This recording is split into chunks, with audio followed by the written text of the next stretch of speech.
怀孕第3个月，老公他乃上门立规矩，他故意杀了我养了3年的狗，炖汤恶心我。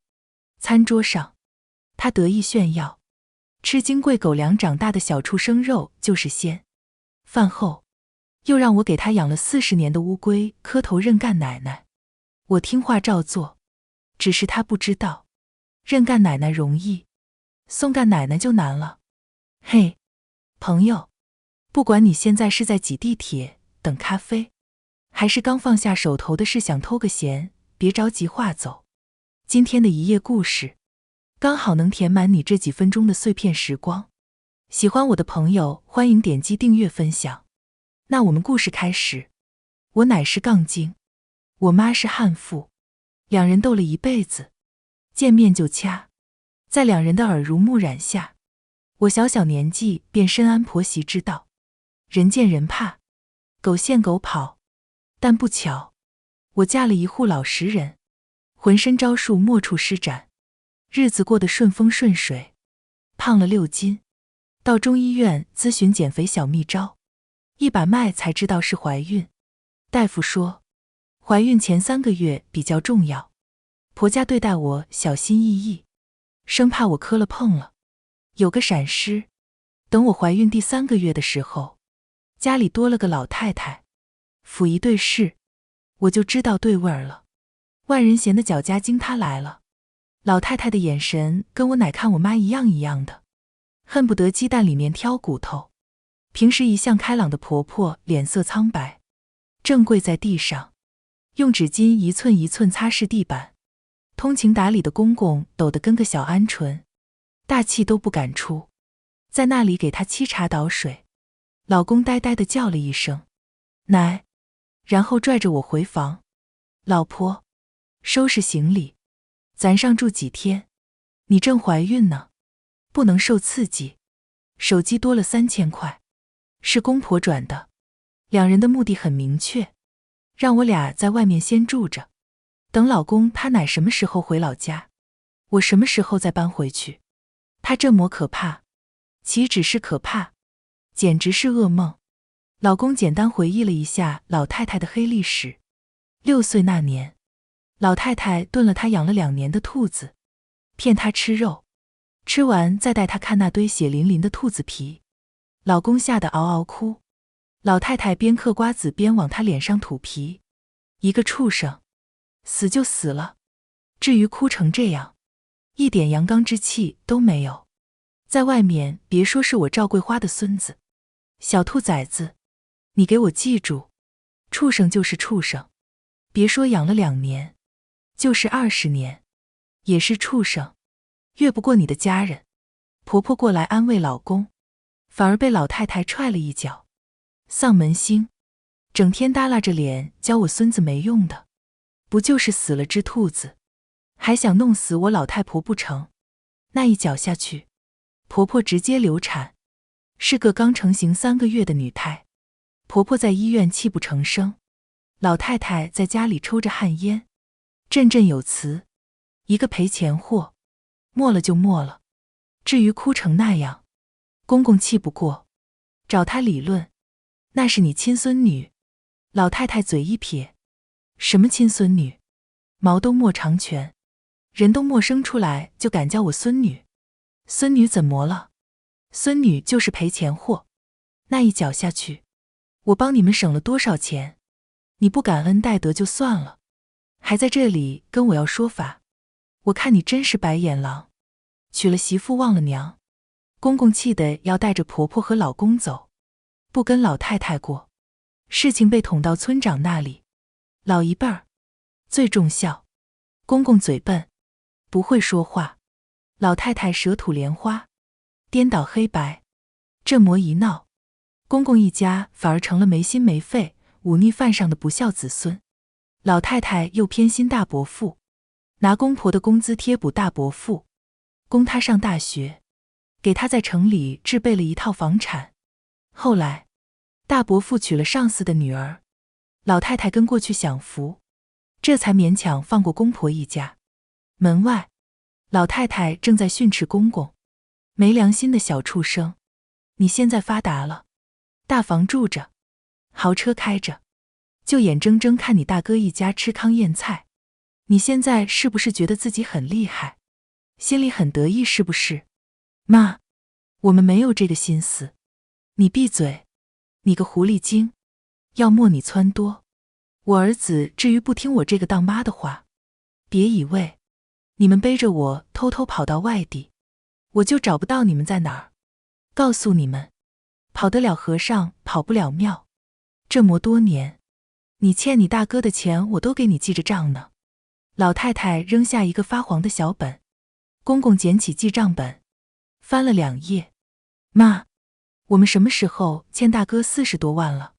什么叫40多万？是478651块3毛7。要不是当初你大哥下河救你，身子落下病根，早被部队选上当大官了。这些钱还是看在你是我亲儿子，你大哥亲兄弟份上，给你打的折。没良心的小畜生，不想办法弥补对你大哥造成的伤害就算了，还跟着这丧门星一起躲我。别叫我妈，我可没有你这种不要脸的儿子。不是大哥救了贱民，是贱民救了大哥啊。婆婆看不过眼，想为公公解释，却换来一记响亮的耳光。你个搅家精，我跟我儿子说话，哪有你插嘴的份？我说是老大救的，就是老大救的。少说废话，我来是有正经事儿要做的。我大孙子过几天要结婚了，你们把这房子收拾收拾，过2天腾出来给腾飞当婚房。不行，这是我们给淼淼和泽州准备的房子。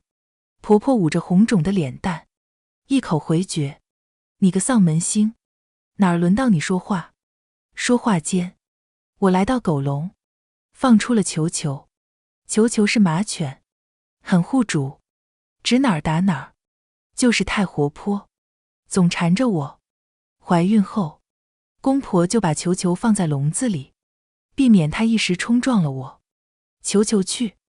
听到指令，球球好似闪电一样，冲到公婆面前。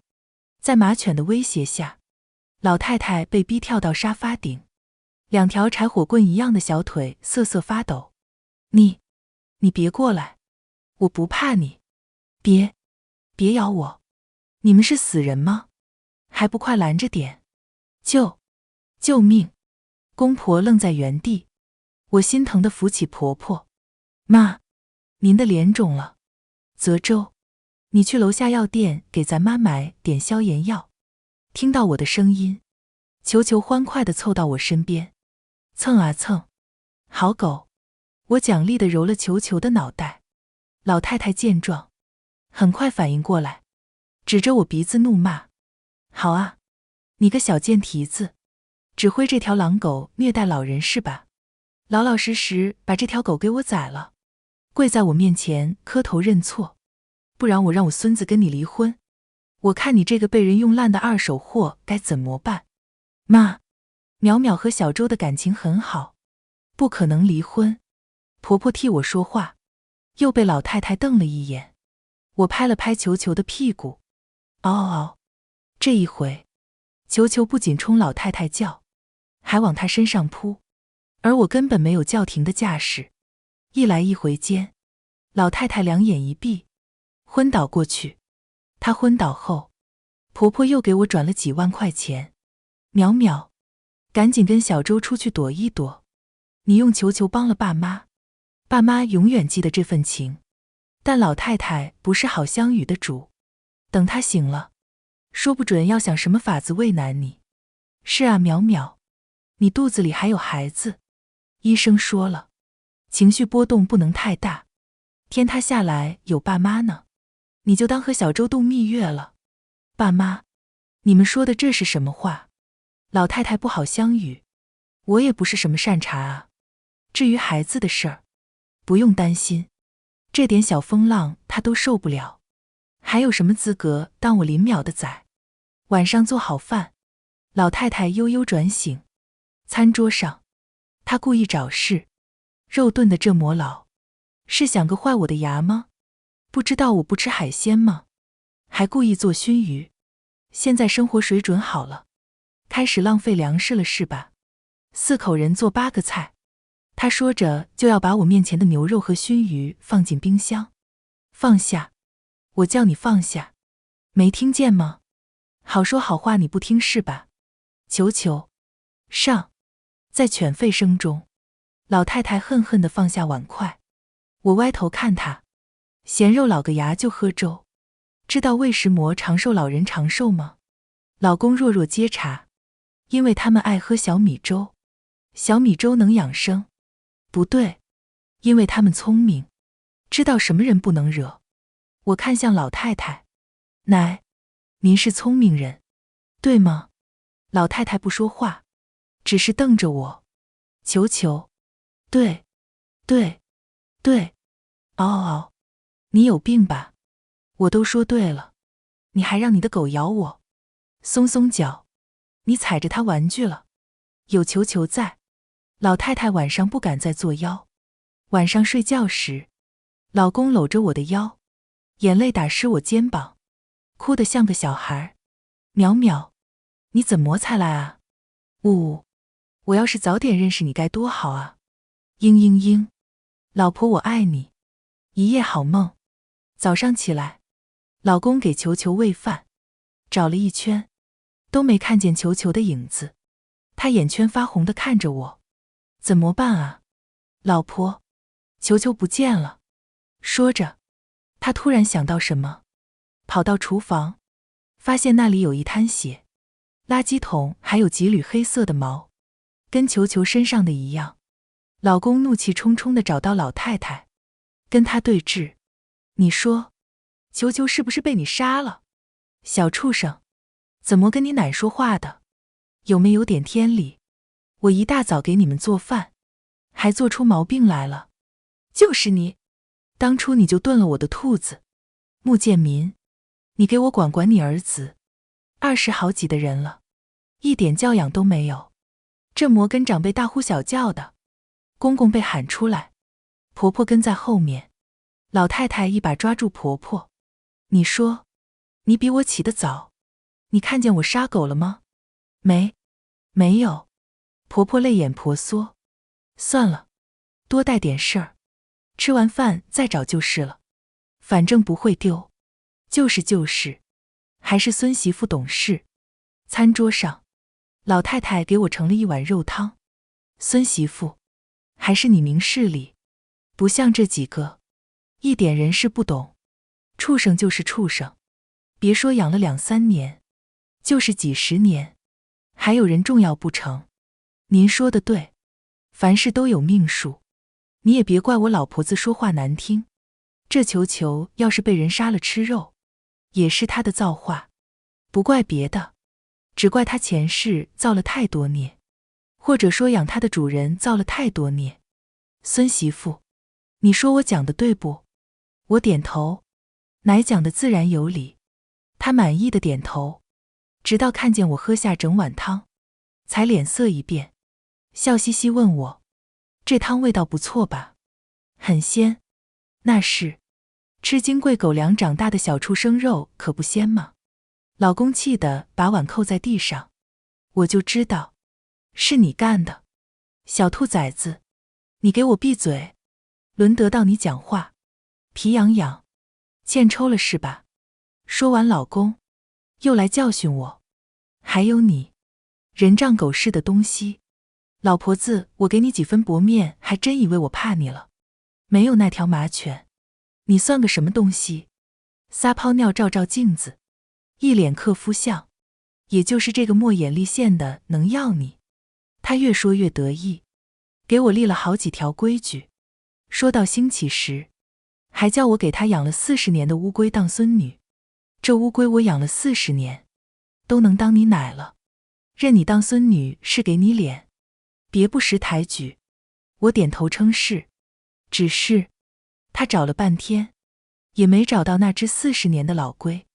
我不紧不慢站起身，从汤里捞出一只龟壳，洗净，擦干，递到他面前。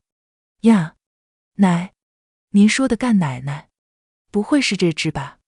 我看着那碗甲鱼汤，由衷感叹，不愧是养了40年的老畜生，炖起汤来可比3-5年的滋补多了。奶，您可真有眼光。老太太故意恶心我。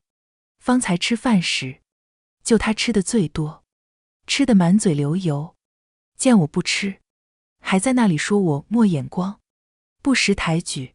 现在得知那碗肉汤是她养了40年的老龟炖的，抱着龟壳哭天抢地，比死了老公哭得还伤心。我可怜的阿龟啊，是哪个天杀的害人精杀了你？我要让他偿命。我在一旁抽泣，干奶奶，您下了18层地狱，也别忘记找来吃您的人报仇。可怜您活到40岁的年纪，在龟中都能算是长寿老人了，您死的也太憋屈了。希望您一路走好，下辈子投个好胎。被我这么一提醒，老太太干呕不止，吐完，恶狠狠地看着我，小孽畜，你会遭报应的。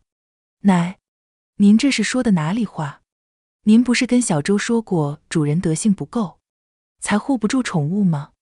您瞧您光会教育子孙，到了自己身上，倒是半点都不认了，这可不对啊。你个牙尖嘴利的小泼妇，我可不是泼妇，泼妇劈咬挠踹，谁要敢得罪泼妇，被8层皮下来都是轻的。我多温柔啊！哼！老太太抱着龟壳，生气地跑了。老公崇拜地望着我，公公激动地跳起来，婆婆满是敬意。淼淼，你可真有招！公公附和。是啊，这里交给我。小周，你快带着儿媳妇出门买个金手镯。快乐快乐。我笑着点点头，望着婆婆打扫出来的那一堆呕吐物，开口道：妈，这个先别扔，我有用。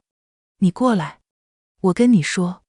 为了恶心我，老太太莫去厕所，专门在客厅吐了一地，以为这种方式就能伤到我，太小儿科了。她没听说过道高1尺，魔高1丈吗？在金殿时，老公兴高采烈，左试右试，我还好。比起买金手镯，我更喜欢逗乐老太，看她吃瘪的样子。从金店出来，我又去了趟闺蜜家，把球球的玩具球送了过去，还给她买了一些狗粮和小零食。老公看见球球，激动得说不出话来。球球，你真的没死啊？心疼死爸爸了。呜，那模样，球球都懒得搭理他。闺蜜对我使了个眼神，又比划了2下脑袋。穆泽州脑袋没事吧？老毒妇的 PTSD 罢了。放心，我是整治老毒妇专业户。女王，让小妹膜拜膜拜。离开时，穆泽州又在鱼缸里看见了一个熟悉的身影。老婆，他怎么会在这儿？不然呢？40多年的老龟说杀就杀。我是屠夫还是女魔头啊？那你捞起的那个干奶奶的可是？菜市场买的。呜，老婆，你真是人美心善的小天使。穆泽州感动得一塌糊涂。回家路上，他缠着我问我怎么做到的。没石磨，以其人之道还治其人之身罢了。恶毒老太太我门清，她撅个屁股我就知道拉的什么屎。先前被球球那魔一通恐吓，他早恨毒了球球，杀球球，炖汤给我喝，一箭双雕，心思歹毒。他不敢接近球球，故意在他的狗粮下安眠药，趁机杀了球球。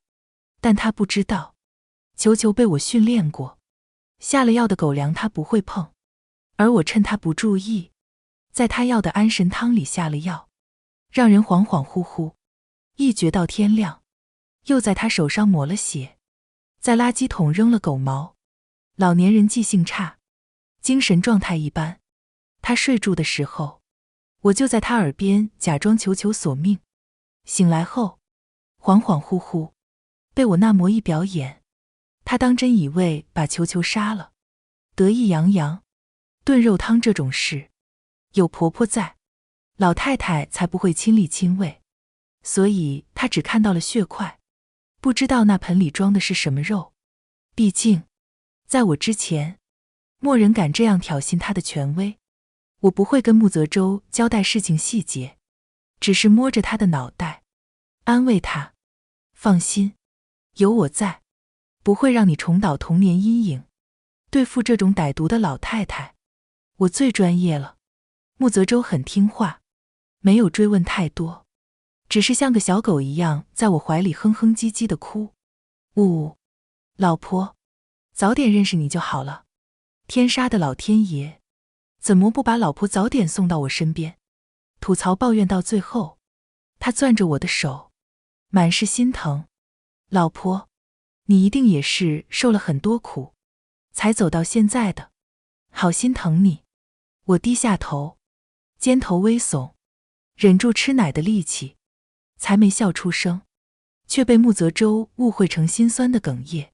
老婆放心，以后的日子，我一定会更心疼你。这个小傻子，可真好骗。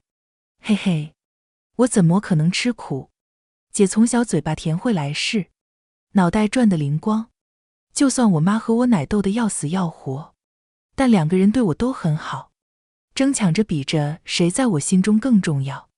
我妈教我如何分辨恶婆婆，如何在恶婆婆手下全身而退。我奶教我婆婆搓磨媳妇的小招数，让我不要傻乎乎的被婆家感动。从小我就知道，婆媳大战的矛盾在男人，在资源的分配。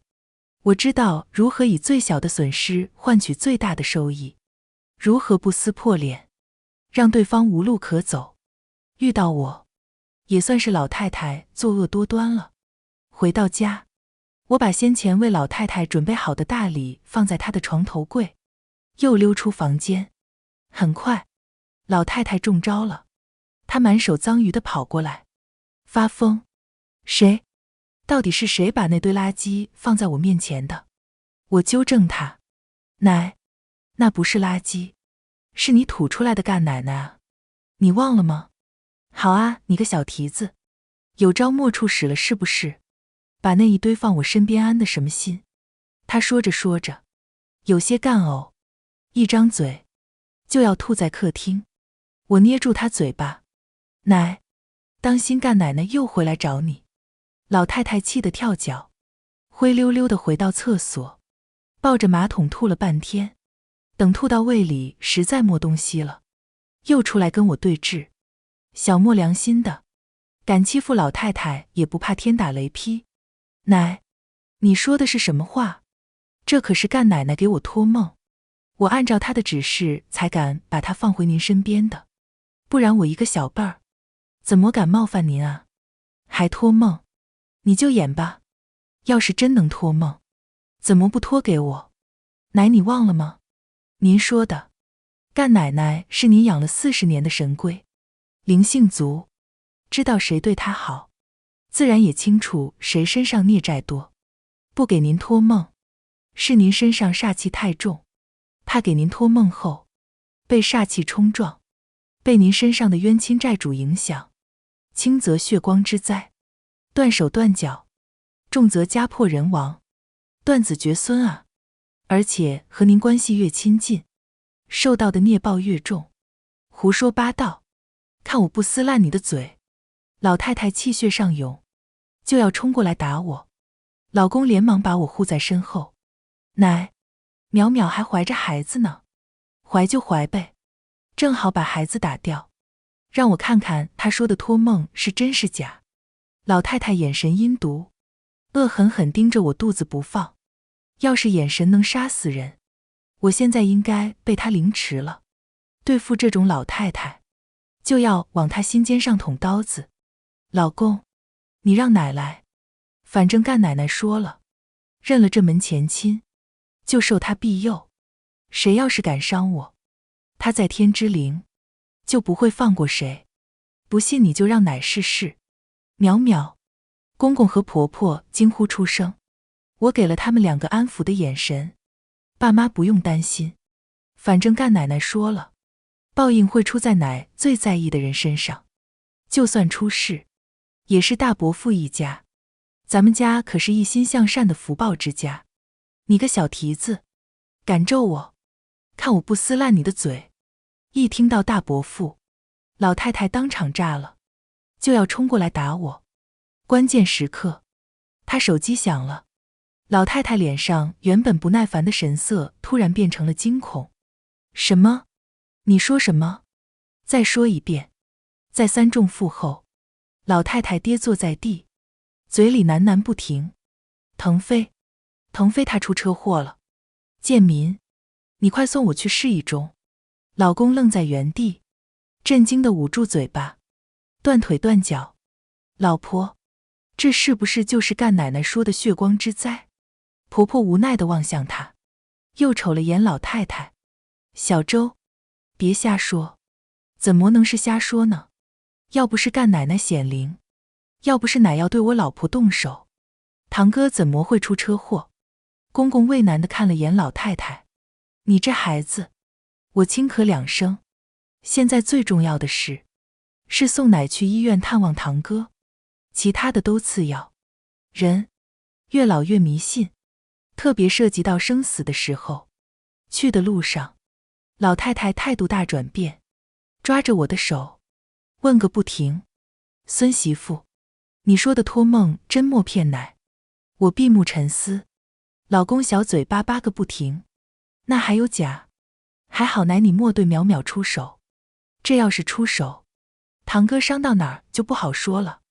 婆婆瞪了老公一眼：你这孩子，别瞎说。不是瞎说，这叫因果报应。淼淼成了干奶奶的情，就是干奶奶认定的人。万物有灵，知道吧？那些缺德事做多的人，才不会受老天爷的照顾。老公越说越兴奋，老太太脸色煞白。我看时机差不多，就掐了他一把，让他闭嘴。好在堂哥只是骨折，问题不算太大，养几天就好了。只是这住院费、手术费，零零总总加一起要2万块，涉及到大伯父一家，只要花钱，公公婆婆必定是那个冤大头。叫公婆把老太太送过来，无非是想让公婆在老太太的淫威下主动交费。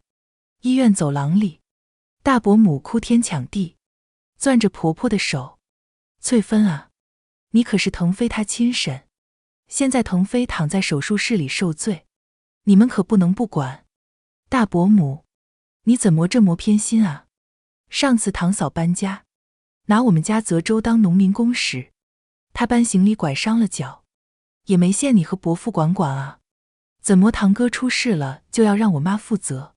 天下还有这样的道理？你个小丫头片子，你算哪颗葱？这儿还有你说话的分？腾飞让穆泽州帮忙，是给他机会，让他在堂嫂面前露露脸。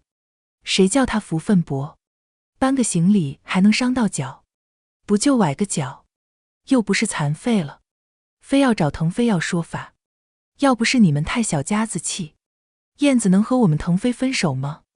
我不计较你们放跑了燕子这个金凤凰，耽误了我们家腾飞的前途已经仁至义尽了。现在你这个没大没小的丫头片子还敢跟我伸手要钱，我看你真是活腻了。他说着就要一巴掌打过来，我闭眼再睁开，看向老太太：赵桂花，你傻愣在那里干什么？有人要打你老姐妹了，你不护着，难道想要捏爆在你孙子身上不成？老太太闻言，一个大耳刮子反击回去。戴伯母不敢置信地捂住被扇肿的半张脸：妈，您疯了，为了这么个小丫头片子打我？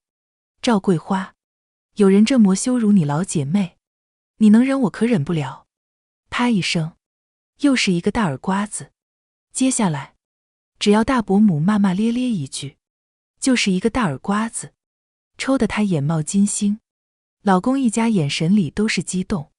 这么多年，大伯母莫少借着穆腾飞和老太太的偏心为难老公一家。公公的工资，他指使老太太抢过来给大伯父；婆婆的首饰，他上下嘴皮一碰，就到了他的梳妆台上。穆泽州就更不用说，整个一冤大头，什么苦的累的，都是他受，香的好的，都是穆腾飞拿。好不容易搬家了，两兄弟又在大学碰面了。穆腾飞知道了穆泽州的住址，又拿这个地方威胁他当牛做马，不然就告诉老太太。就这样当牛做马了4、5年，结果他结婚彩礼不够，上下嘴皮一碰，又把老公出卖了。来医院的路上，我模仿归零上身，靠在老太太身边，讲她做过的孽。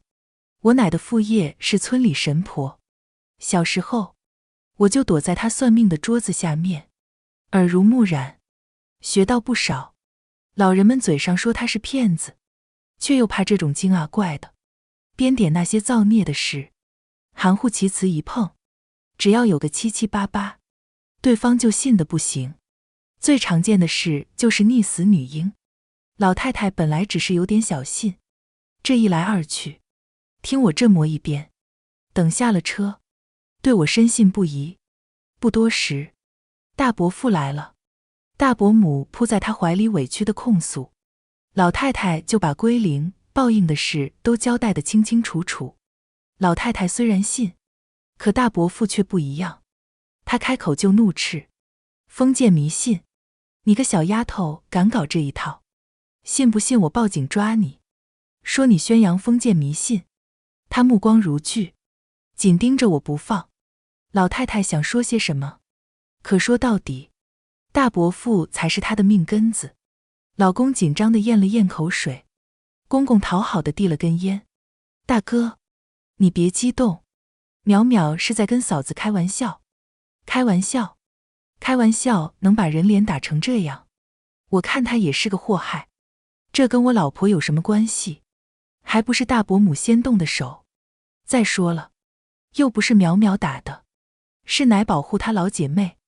老公气不过，为我出头，但在大伯父这个久居官场的体制内老油条的官威下，他声音越来越小。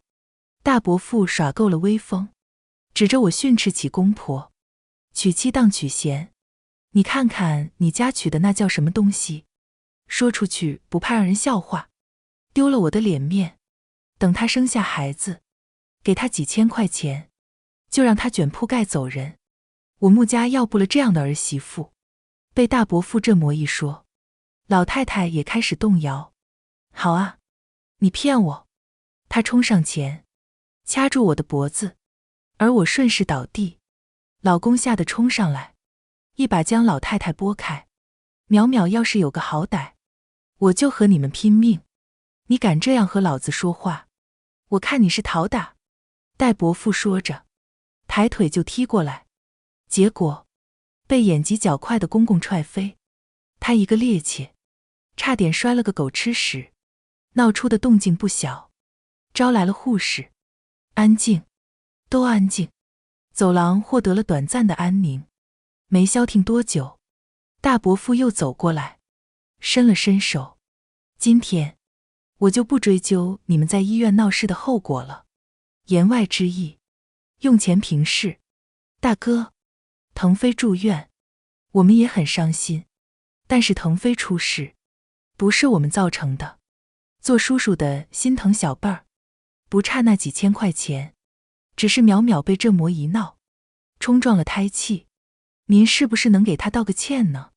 听到公公这番话，婆婆激动得快要掉小珍珠了。毕竟公公被大伯父打压了一辈子，能这么硬气地说话，已经很不容易了。我松了一口气，感觉很欣慰。还好，公公不是窝囊废，这个家有救。大伯父闻言，嗤笑出声，道歉，他也配。他说完，用手指点着公公的脑壳。穆建民，你个怂包，长本事了是吧？咱爸莫教你做人，就让我这个当哥的教教你，什么才是跟长辈说话的态度。你以为有2个钱就了不起了，还想扩大经营，开分店，你想都不要想。公公本想反抗，听戴伯父这么一说，脸色灰白。大伯父是科长，公公就算有钱，在他眼里不过是个开饭店的。做生意少不了各种经营证和许可证，只要带伯父和认识的领导打个招呼，把证件的时间拖一拖，房租水电前期投入就都打了水花。公公深知这一点，他闭上眼，万分无奈的妥协，不是向大伯父低头，是向规则之外的潜规则妥协。裤带传来震动，再三确定闺蜜传来的消息无误后，我用笔在掌心写下几个字，然后走到大伯父身边，一脚踹在他膝窝。多行不义的孽畜，还不磕头认错，你怎么敢？大伯父看向我的眼神恨不得把我吃了，却在我伸出掌心那一刻愣在原地。我老神在在，做了个收势，学着他指点公公的样式指点他。穆建国，你光有小聪明，没有大智慧。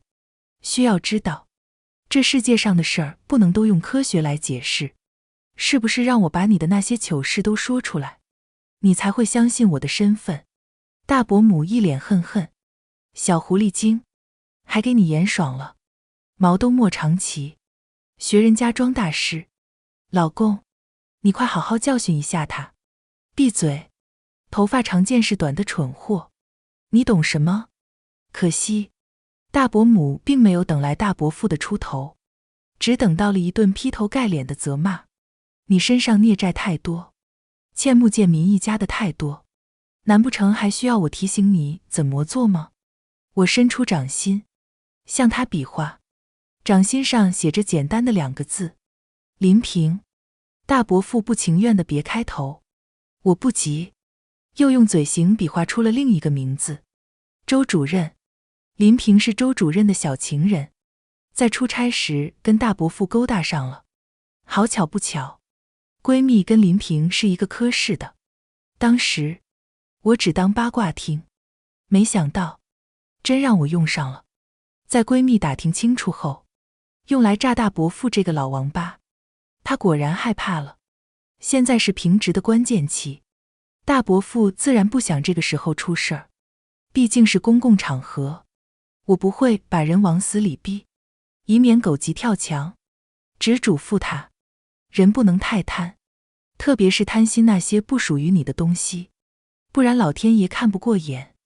下次遭殃的可不是穆腾飞那小孙子了。你这死丫头怎么说话的？信不信我抽你？管好你媳妇那张嘴！闭嘴！你个蠢货！攥住他死穴后，大伯父指哪儿打哪儿。当天，代伯父订了一个包厢，特意给公公敬酒，陪笑脸。建民啊，从前都是哥不对，你放心，以后哥一定对你好好的。这是这么多年来你资助给哥的工资，一共是32万2800。你点点。穆建国，你疯了吗？干嘛要给这泥腿子赔钱？那是我儿子的彩礼钱，赶紧还回来，不然我就跟你离婚。你闭嘴！我大儿子做事一定有他的原因，是龟仙显灵了是不是？我就知道，龟仙是真的。龟仙在上，求求你保佑我大儿子一家，保佑他们顺风顺水。一个包厢里，大伯父赔礼道歉，公公不知所措，大伯母闹着要离婚，老太太跪地认错，求龟仙显灵，真是鸡飞狗跳。等公公收完钱回家，他还有种不真实的感觉。他攥着婆婆的手，老婆，你掐掐我，是不是在做梦？婆婆拧了他一下，疼得他龇牙咧嘴。啊，真疼，不是梦。我大哥居然还钱了。老公眼里满是震惊。回房后，他不可思议地问我，老婆，你真能跟龟仙对话？你好灵。我笑着刮了刮他的鼻子。当然了，我乃可是10里8村最出名的神婆。睡吧，乖。嘿嘿，有你真好。他嘿嘿一笑，很快进入梦乡。我真是忍不住感慨，怎么有这么好哄的傻子？我当然没有龟仙的本事，只不过会用脑子。